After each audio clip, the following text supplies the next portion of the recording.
Before Retro City Rampage, I was developing another game, a real 8-bit game which ran on the real thing. My focus shifted though as I became less interested in battling the hardware limitations and more in creating the best possible game. So I shelved it and started working on RCR. However, after completing that, I decided to dig it up again, and now you'll be able to see what really was possible in the 80s and how a real 8-bit game is made.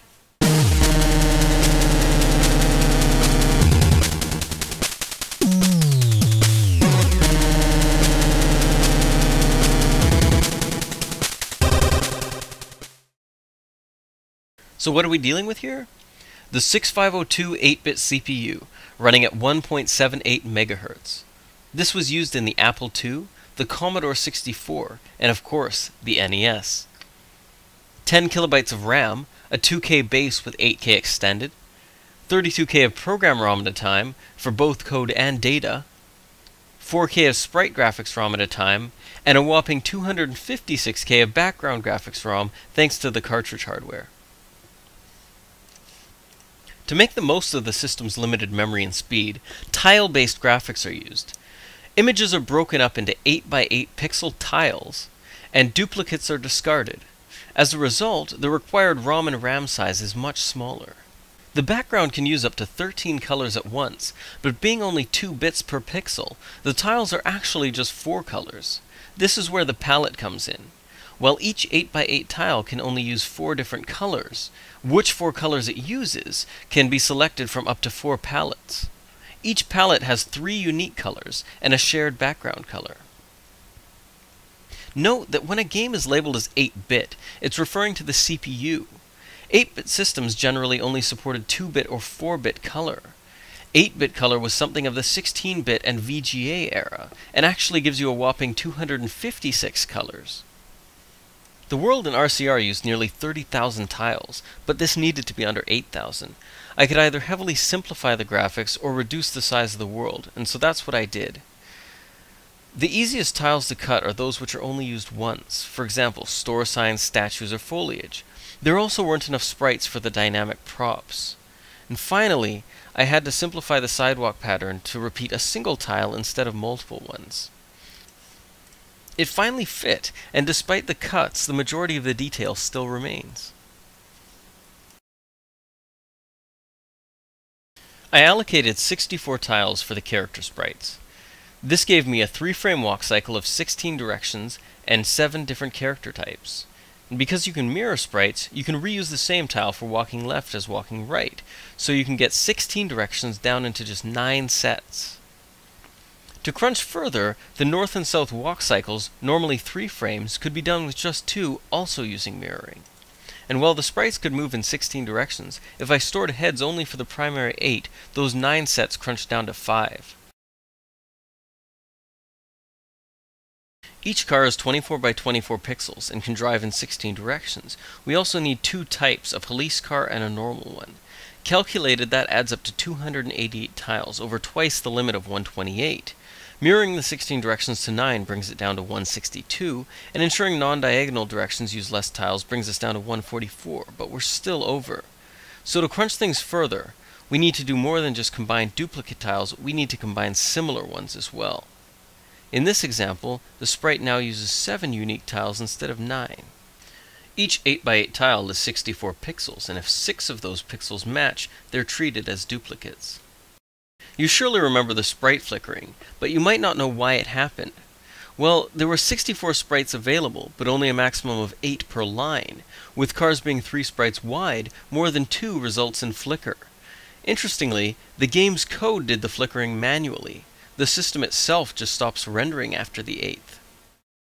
With its 1.78 MHz CPU, high-level languages such as C++ are out of the question. Not a single line of code from RCR could be used. Instead, you're down to the metal with assembly language. Unsatisfied, I wrote a high-level assembler to give me the benefits of both worlds, and also started writing macros. Macros simplify your code, enabling you to represent multiple lines with just one. You retain the performance of assembly language while gaining a syntax closer to C. I also added many other C-like elements to the assembler, making if statements and loops cleaner, adding structs, adding switch and case, and familiar preprocessor directives. This all saved me a huge amount of time. Note that I actually released the assembler open source many years ago, so if you want to tinker with it, go right ahead. How the code is accessed adds another challenge. You have 32 kilobytes of program ROM, but it's split up into 4 slots, 8K each. The total ROM size is 512K, but you can only access it 8K at a time by swapping bits and pieces of it in and out of these 4 slots. The limited memory adds to the complexity, as you'll often exceed a bank's 8K. You'll then need to move code or data from one bank to another, and this slows things down because you'll then need to swap its bank in and then out every time you access it. Meet the vertical blank, or the V-blank. Depending on where in the world you were located, your game would run at either 50 or 60 frames per second. Each frame contained 2 key states. The first and majority of the frame time was spent while the TV was drawing the picture. Pixel by pixel, it draws from top to bottom. Once it reaches the end, the beam moves back up to the top to draw the next frame.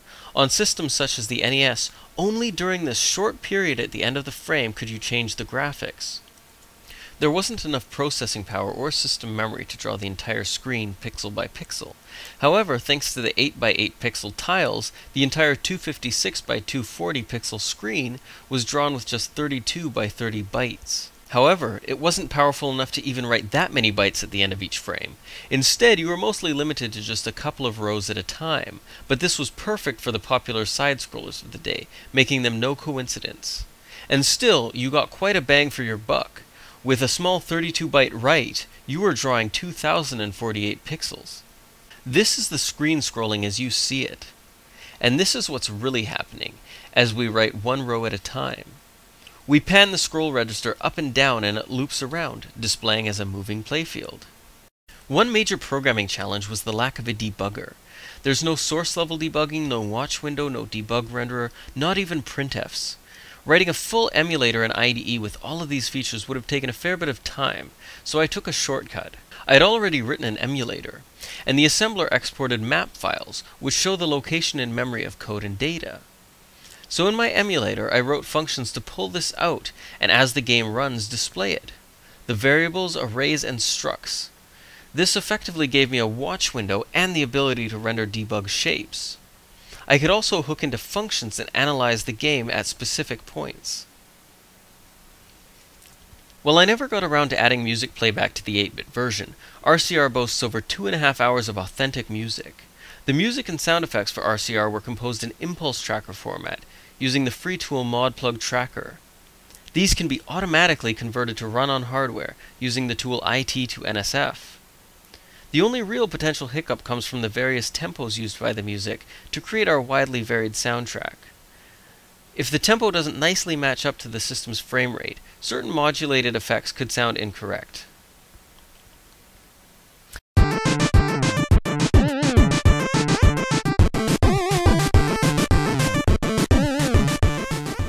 Everything was composed to the accurate specs with 2 pulse waves, a triangle, a noise, and 1-bit DPCM for samples. The only place where the specs were bent is in the playback. For a better overall experience, RCR allows for smoother fades and simultaneous playback of multiple sounds. On a real NES, either sounds would need to drop for others to play, or certain channels would need to be reserved for each purpose. For example, the sound effects might use the triangle and noise channels, and the music would use the square and DPCM.